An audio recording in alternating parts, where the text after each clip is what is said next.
오늘 우리에게 주신 하나님의 말씀 보도록 하겠습니다.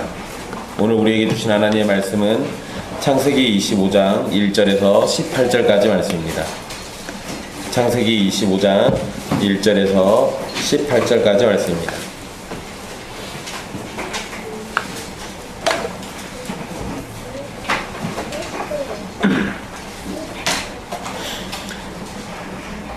귀하신 하나님 말씀 받들어서 읽도록 하겠습니다. 아브라함이 후처를 맞이하였으니 그의 이름은 그두라라. 그가 시므란과 욕산과 무단과 미디안과 이스박과 수아를 낳고 욕산은 스바와 드단을 낳았으며 드단의 자손은 아수르 족속과 루두시 족속과 루미 족속이며 미디안의 아들은 에바와 에벨과 한옥과 아비다와 엘다이니 다 그두라의 자손이었더라.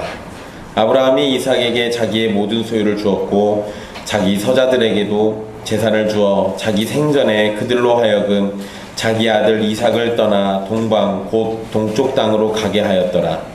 아브라함의 형년이 175세라. 그의 나이가 높고 늙어서 기운이 다하여 죽어 자기 열조에게로 돌아가매 그의 아들들인 이삭과 이스마엘이 그를 마므레 앞 해쪽 속 소알의 아들 에브론의 밭에 있는 막벨라 굴에 장사하였으니 이것은 아브라함이 해쪽 속에게서 산 밭이라. 아브라함과 그의 아내 사라가 거기 장사되니라.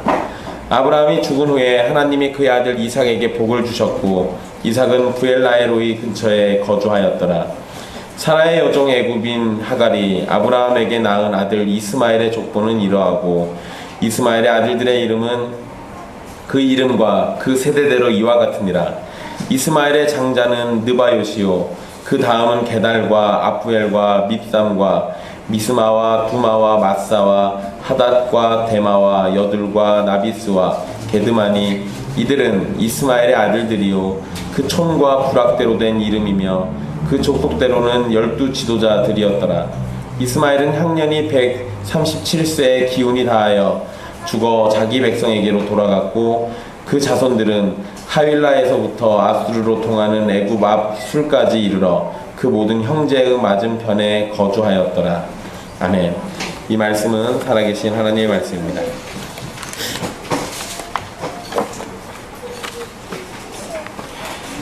창세기 24장에서 우리는 아브라함이 아들 이삭과 결혼할 여자를 구하기 위해서 자신의 고향으로 늙은 종을 보낸 일과 그 가운데 순조롭게 일이 잘 해결되도록 도우시고 이끄시는 하나님의 손길을 보았습니다. 때로는 아주 빠르게, 때로는 너무 느리게 하나님의 일하심이 나타납니다.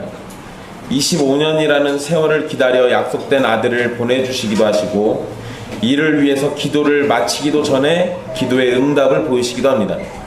우리는 여러 모양으로 일하시면서 신실하신 하나님을 믿는 하나님의 자녀들이기에 때로 우리의 소원과는 다른 시간, 다른 결과, 다른 모양으로 나타날지라도 결국은 하나님의 선하심이 드러나고 우리에게 가장 최선의 길을 보여주실 것을 확신할 수 있습니다. 아브라함의 일생은 바로 그러한 점을 우리에게 분명하게 가르쳐주고 있습니다. 오늘 말씀은 이제 아브라함의 죽음을 다루게 됩니다. 아브라함의 죽음에 관한 기록을 담고 있고 이삭의 삶으로 전환이 되는 가운데 있는 이 말씀들 속에서도 신실하신 하나님에 대한 말씀을 함께 생각해 보고자 합니다. 1절의 말씀은 아브라함이 후처를 맞이하였다라는 기록으로부터 시작합니다.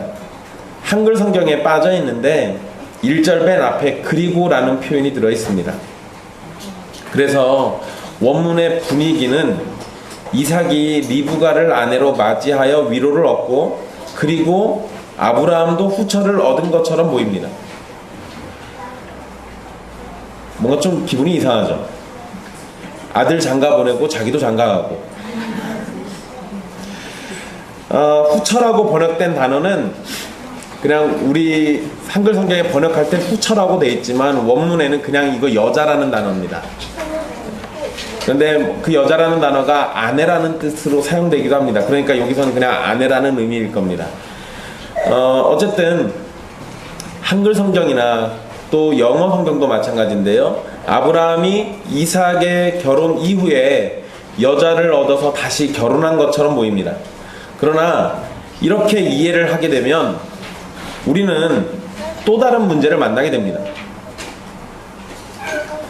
24장에서 아브라함이 종을 보내어 이삭의 아내를 얻을 때 마치 유언을 하듯이 했습니다. 또 성경은 의도적으로 24장 마지막엔 아브라함을 등장시키지 않습니다. 그러니까 아브라함이 명령을 해서 아브라함이 자신의 종을 보냈고 아들 이삭의 아내를 구해 오라고 했는데, 그러면 늙은 종은 그 명령을 수행했으니까 자기에게 명령을 내린 아브라함에게 돌아가야 합니다. 그런데 24장에 보면 아브라함에게 간 게 아니라 이삭을 만나서 끝나는 걸로 돼요. 마치 24장의 분위기는 아브라함이 유언으로 시작해서 그 사이에 꼭 죽은 것처럼 보여줍니다. 이러한 의도는 실제로 죽은 건 아니지만 아브라함의 시대가 끝났다라는 것을 자꾸 내비쳐 주려고 이러는 겁니다. 그런데 분위기가 저랬는데 갑자기 25장에서 결혼을 다시 하다니 이거 말이 안 되잖아요. 게다가 유언처럼 얘기하시던 그분이 갑자기 기운이 팔팔해지셔가지고 다시 결혼을 하고, 게다가 여기 아들을 6명이나 납니다. 그러니까 이렇게 되면 우리 뭔가 이상하게 혼란이 찾아오게 돼요. 아브라함이 이삭을 결혼시키고 난 후에 자신도 결혼을 했다고 한다면 이 굉장히 좀 문제가 되는데요. 일단 이삭이 결혼할 때 나이가 40세였습니다. 그거는 25장에 언급된 내용이에요. 그러니까 아브라함과 100살 차이 나니까 이삭이 결혼할 때 아브라함은 140세였다는 얘기입니다. 그런데 그냥 원문의 순서대로 한다면 이삭을 결혼시키고 140된 아브라함이 결혼해서 6명의 아들을 낳은 거예요. 여러분, 만약에 이때 결혼을 다시 했고 성경에 기록된 것처럼 6명의 아들을 더 낳았다라고 한다면 100살에 낳은 이삭은 기적도 아닙니다. 왜냐하면 140이 넘어서 6명을 더 낳았으니까 100살에 낳은 거는 이건 그냥 기적이라고 할 수가 없어요.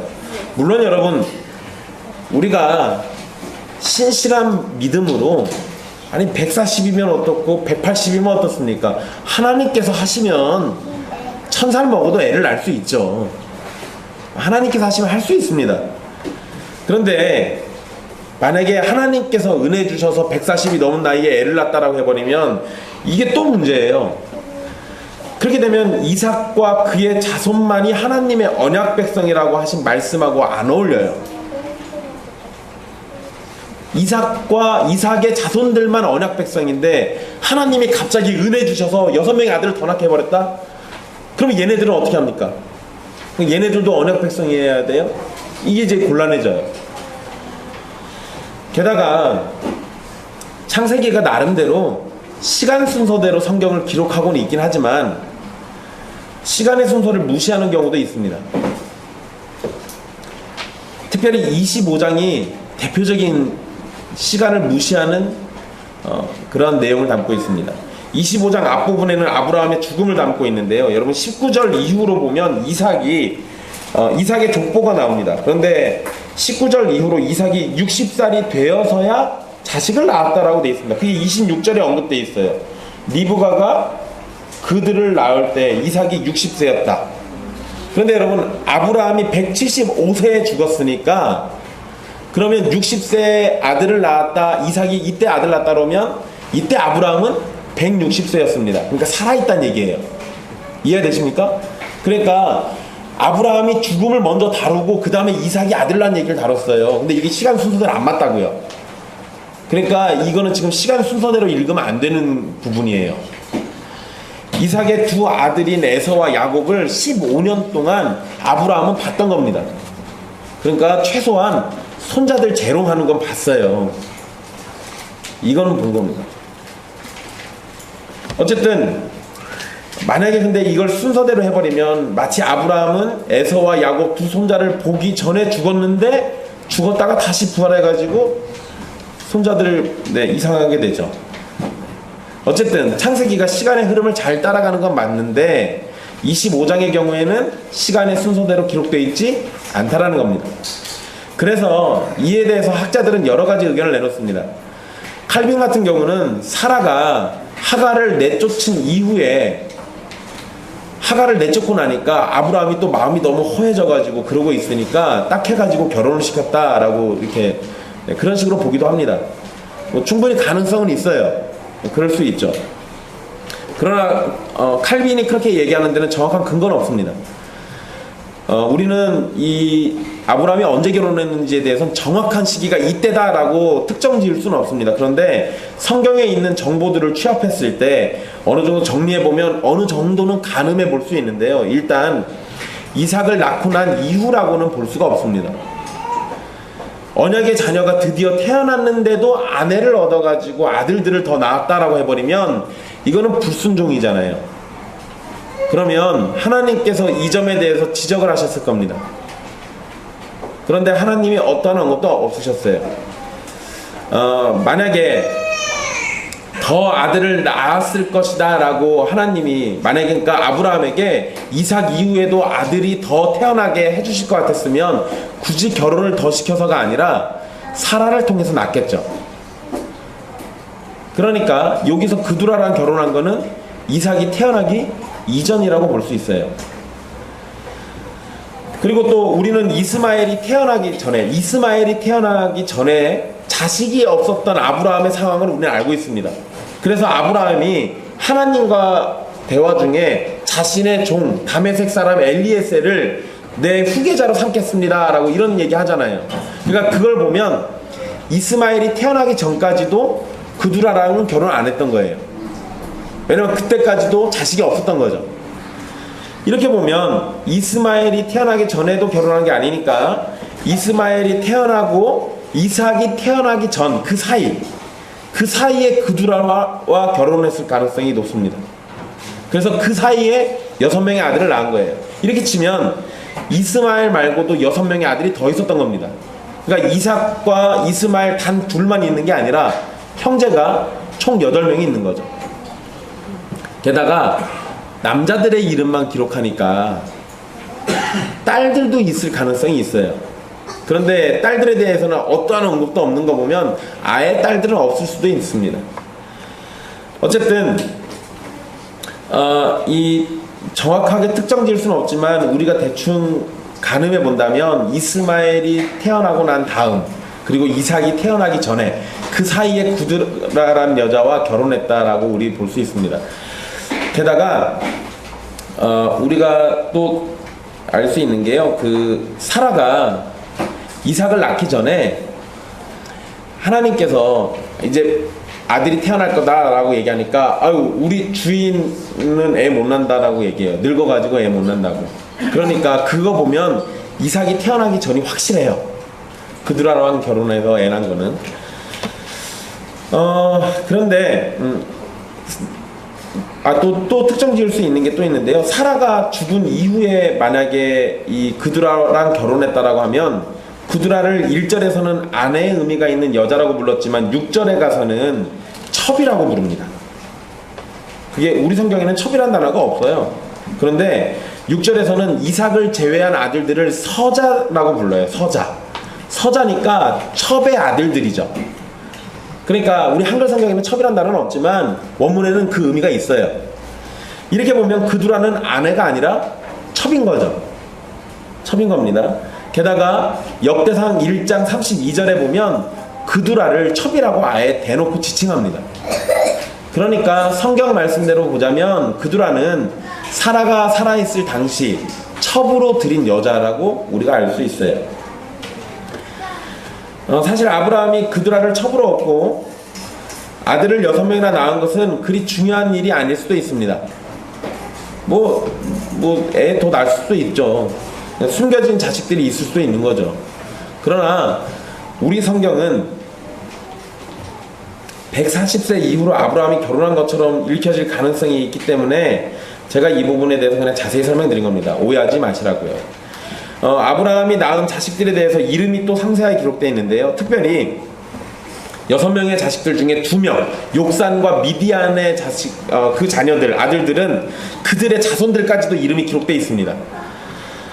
우리가 좀 관심을 가져야 할 사람이 여러 있는데요. 일단 2절에 보면 수아라는 사람이 나옵니다. 수아.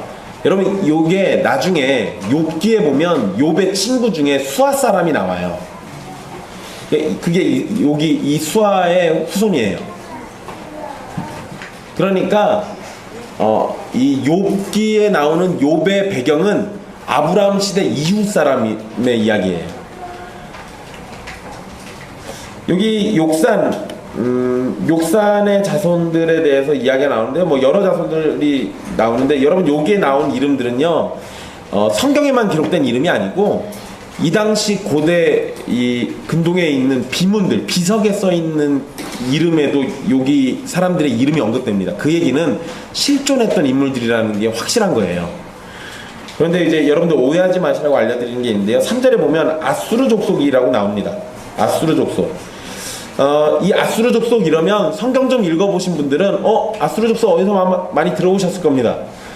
대표적으로 북이스라엘을 722년에 멸망시킨 그 아수르 족속이 있는데요. 우리는 보통 이제 아수르 또는 아시리아라고 부르는데 여기 3절에 있는 이 아수르 족속은 그 아시리아하고는 상관없는 족속들입니다.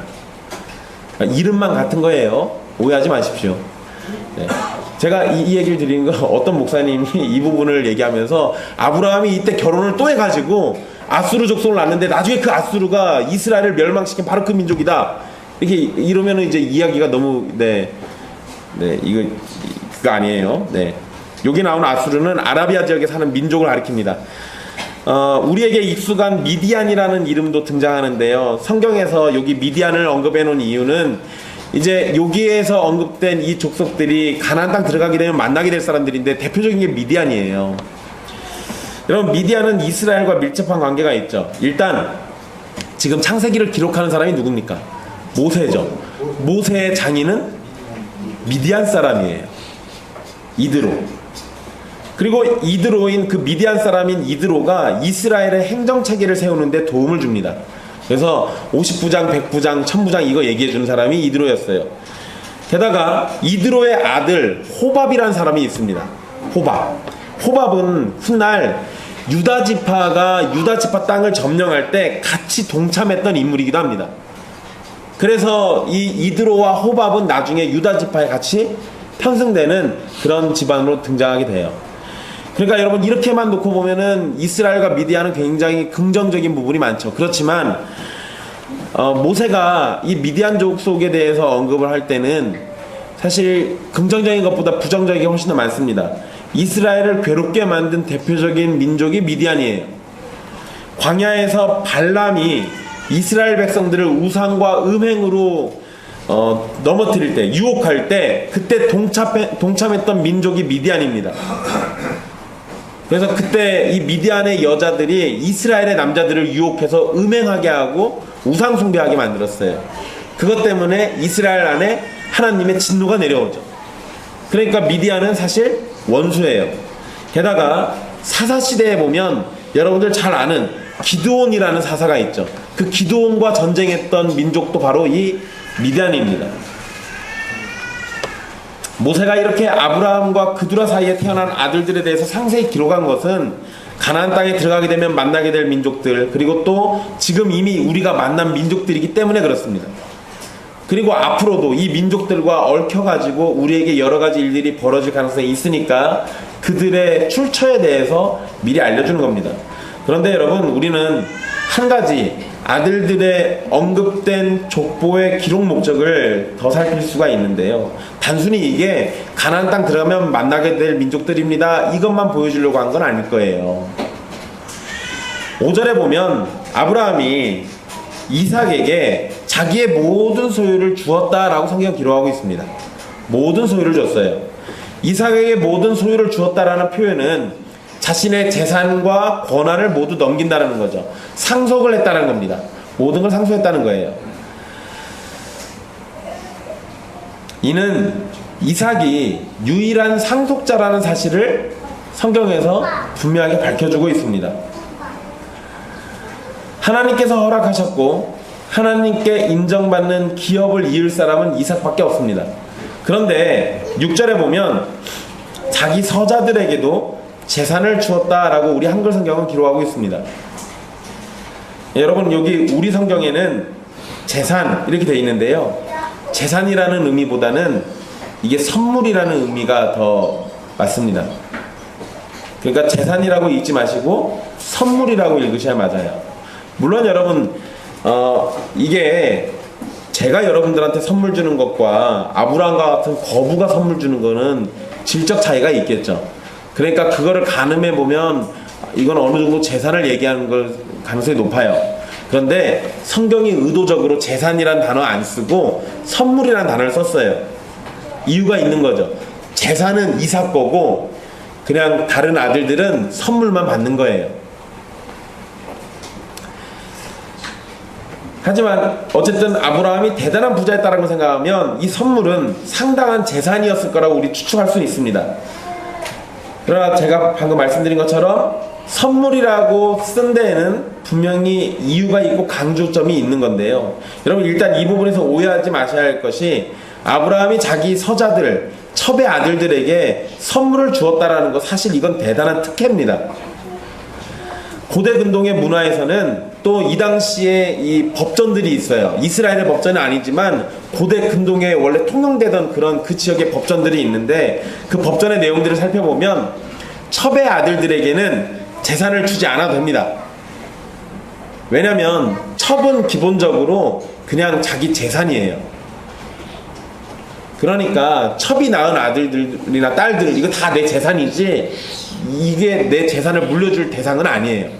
그러니까 내가 자식으로 인정하지 않는 이상 그건 자식이 아닙니다.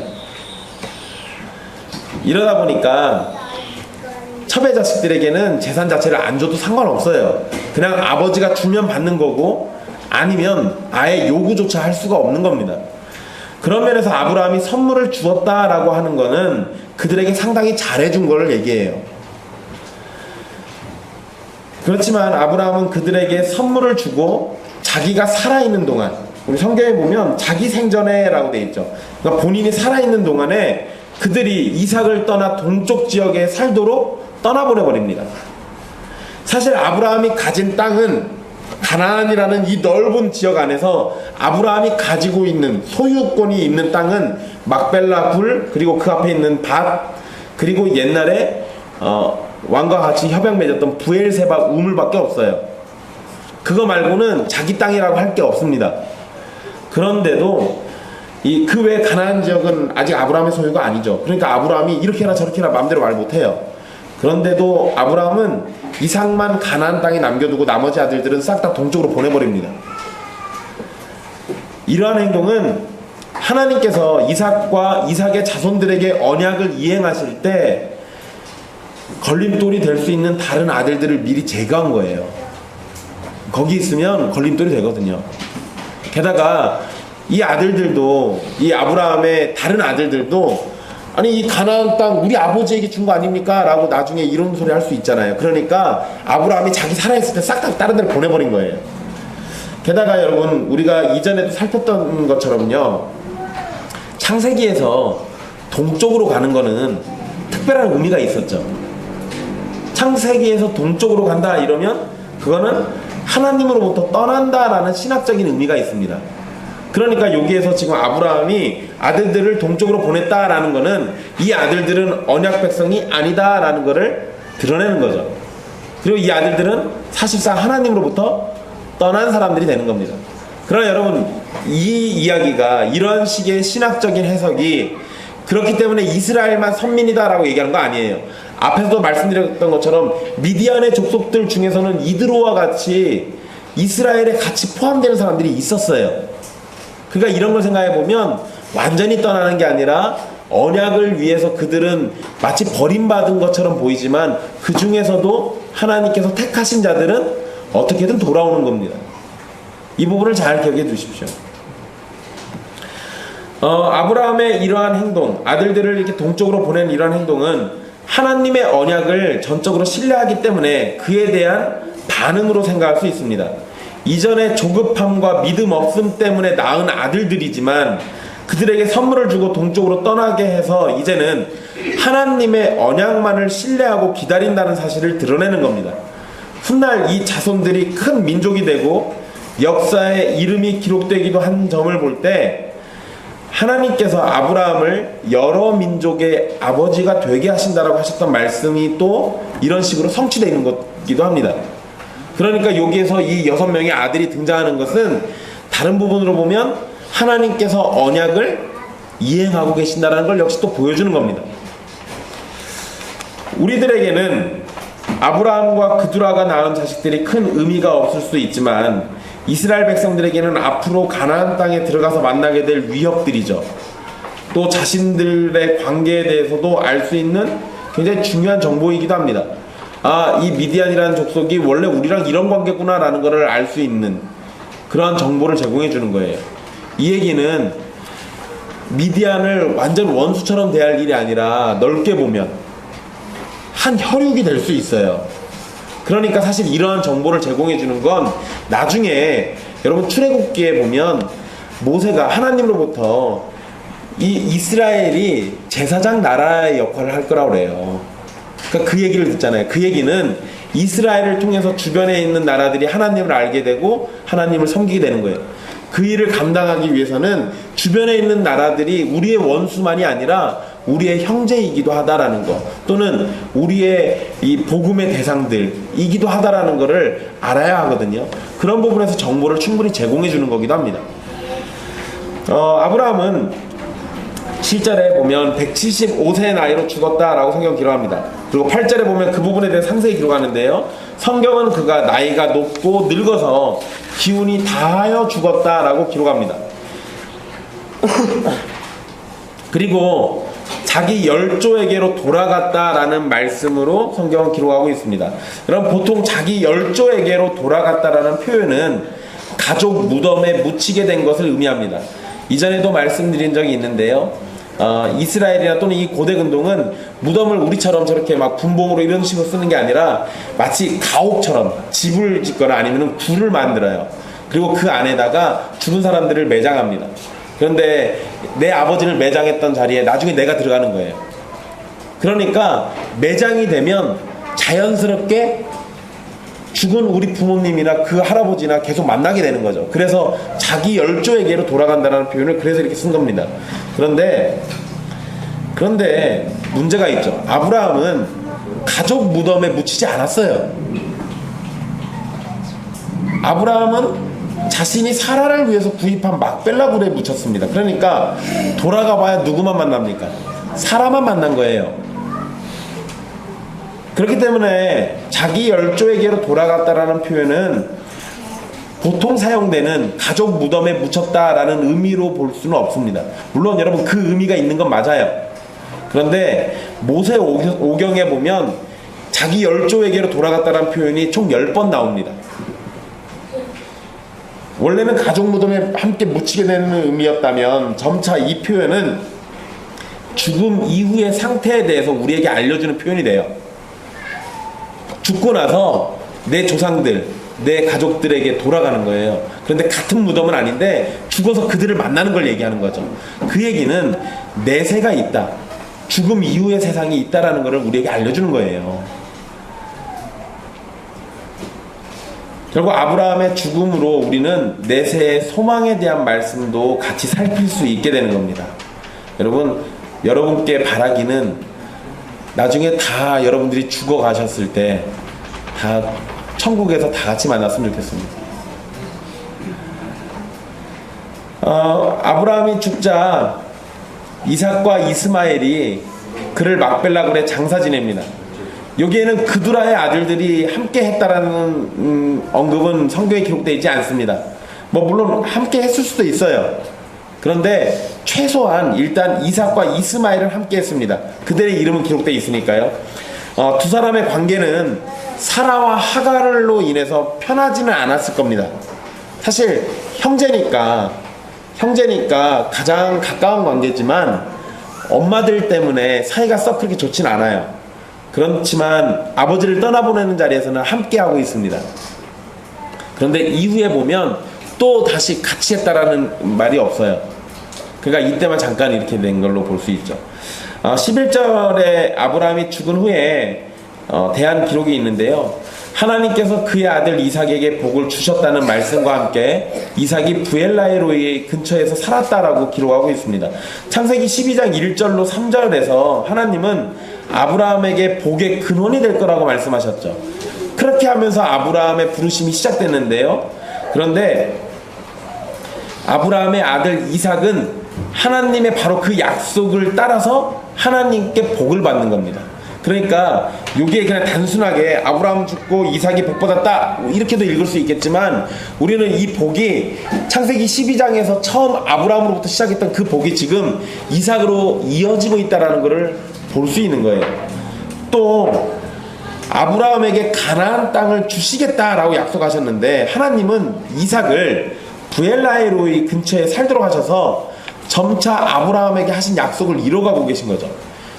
아브라함에게 이 본토 친척 아비집을 떠나 내가 내게 지시할 땅으로 가라 라고 얘기하고는 거기서 땅 줄 것처럼 얘기하셨는데, 아브라함은 실제적으로 가나안 땅을 온전히 소유하지 못했잖아요. 그런데 이삭은 이제 가나안 땅의 부엘라헤로이 근처에서 정착해서 살고 있는 거예요. 그러니까 아버지로부터 시작했던 보이지 않았던 하나님의 약속이 아들에게서는 점차 뚜렷해지고 있는 거죠. 여러분, 우리는 이제 앞으로 성경에서 이런 부분들 자주 만나게 될 겁니다. 하나님께서 처음에 계시를 주시고 말씀을 주셨는데, 처음에 주신 것보다 뒤로 가면 갈수록 더 선명해져요. 이건 계시의 점진성이라고 얘기합니다.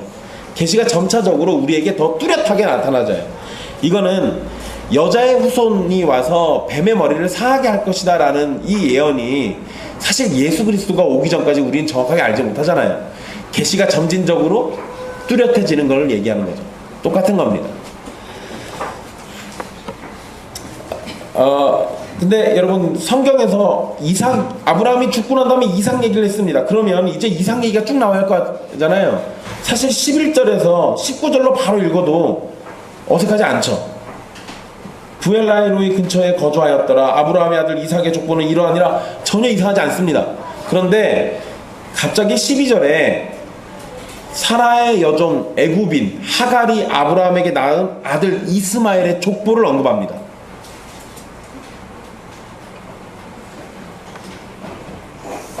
이게 성경은 이삭에 대한 이야기를 하다가 말고 시작하자마자 갑자기 이스마엘의 이야기로 잠깐 시선을 돌려버려요.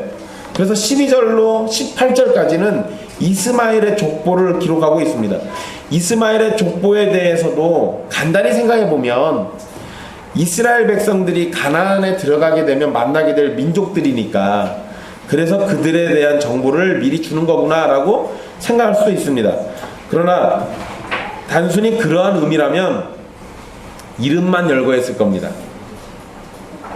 그러니까 아브라함의 아들들처럼 이름만 열거했을 거예요. 그런데 이스마엘의 아들들은 이름이 열거되어 있고 이름이 쭉 나열되어 있고, 또 이 아들들이 촌과 부락대로 된 이름이고 12 지도자들이라는 설명까지 자세하게 붙여줍니다. 이러한 내용은 이전에 하나님께서 하갈에게 하셨던 예언의 성취를 보여줘요. 또한 이스마엘을 통해서 큰 민족을 이루게 하시겠다고 하신 약속을 이루셨음을 분명히 보여주고 있는 겁니다.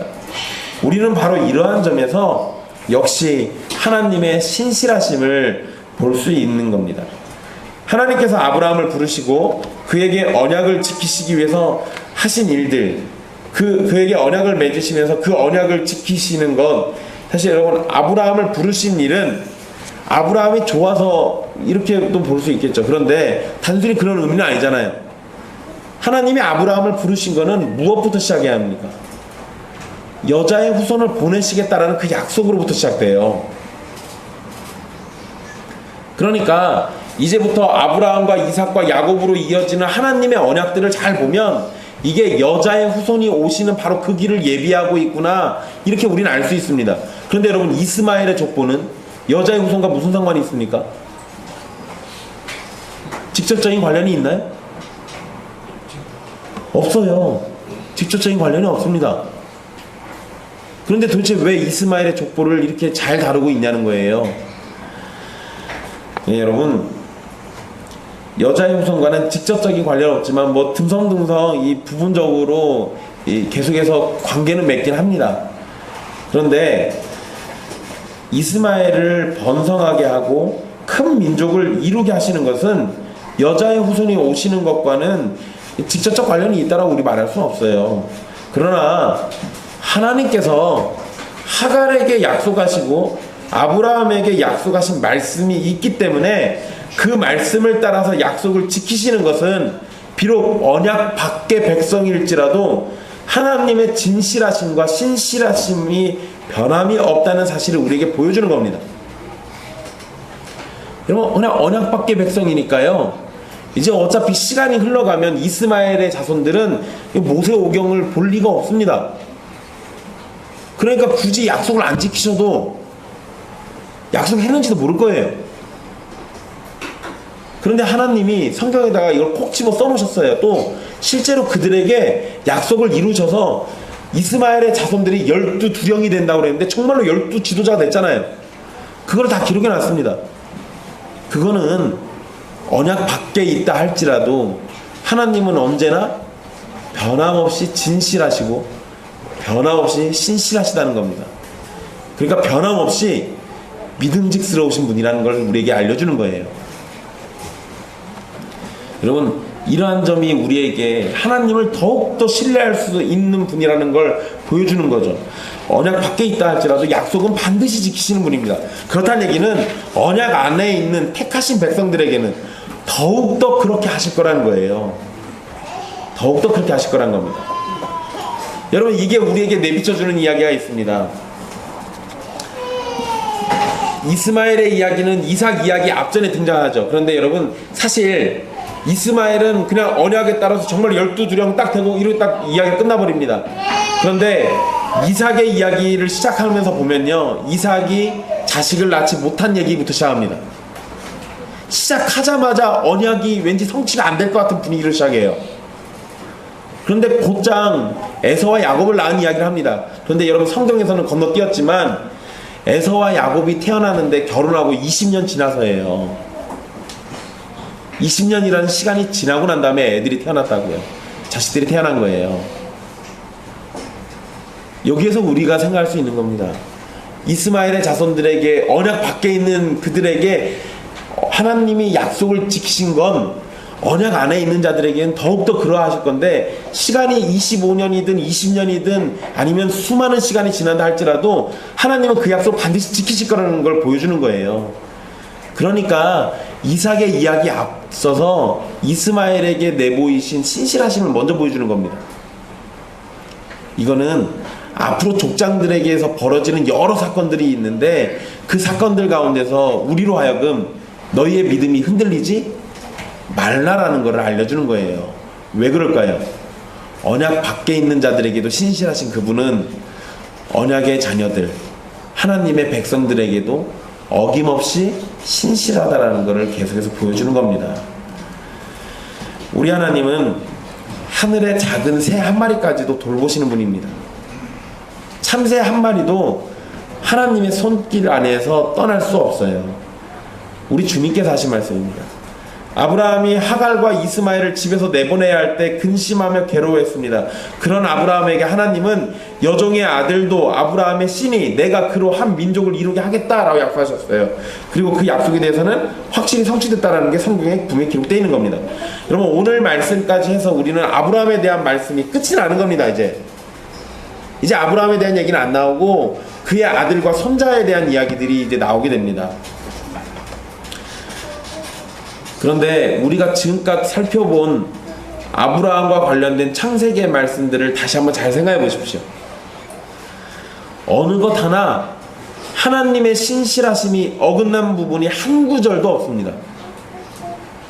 처음 아브라함을 부르셔서 아브라함이 기운이 다해서 죽기까지 하나님의 신실하심은 언제나 변함없었어요.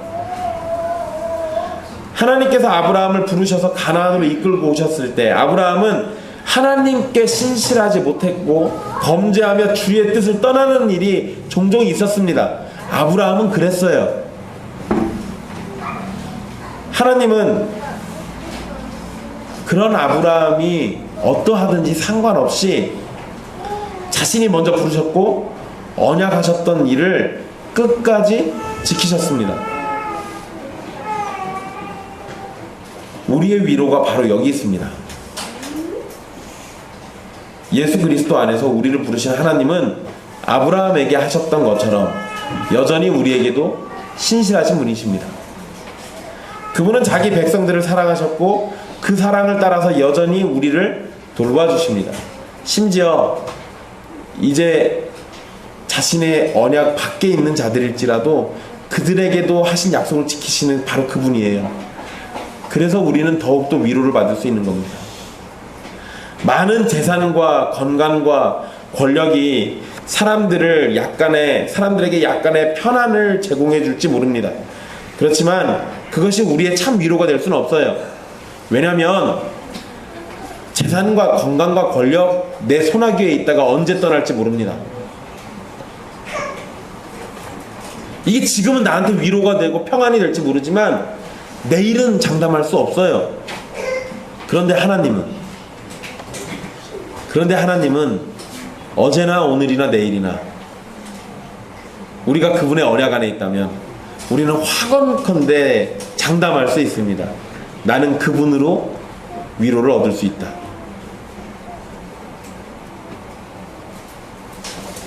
우리의 구원은 신실하신 하나님으로부터 되어진 일이기에 우리는 삼위 하나님 안에서 구원의 확신을 누릴 수 있습니다. 이 구원의 확신, 변함이 없으신 하나님 때문에 가능한 일이잖아요. 우리의 위로가 바로 하나님께 있는 겁니다. 신실하신 하나님께서 우리를 부르셔서 거룩한 백성으로 삼겠다고 하셨기에 그 약속 안에서 우리는 열심을 품을 수 있고 거룩한 백성으로 자라갈 수 있습니다.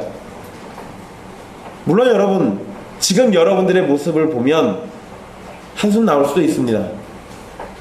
뭐야, 나 예수님 믿은 지 10년이 넘었는데 20년이 넘었는데 아니 일평생을 예수님 믿고 살았는데 왜 내 모습 하나도 변하지 않지?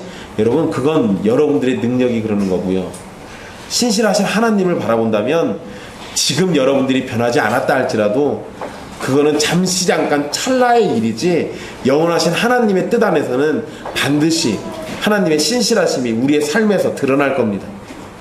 그러니까 지금의 여러분의 모습 때문에 낭망할 필요가 전혀 없는 겁니다. 그래서 지금 내가 거룩하지 않더라도 내 아버지께서 거룩하시고 신실하시니 나는 그분을 따라서 거룩한 백성이 되어갈 겁니다. 내 위로가 거기에 있는 거라고요.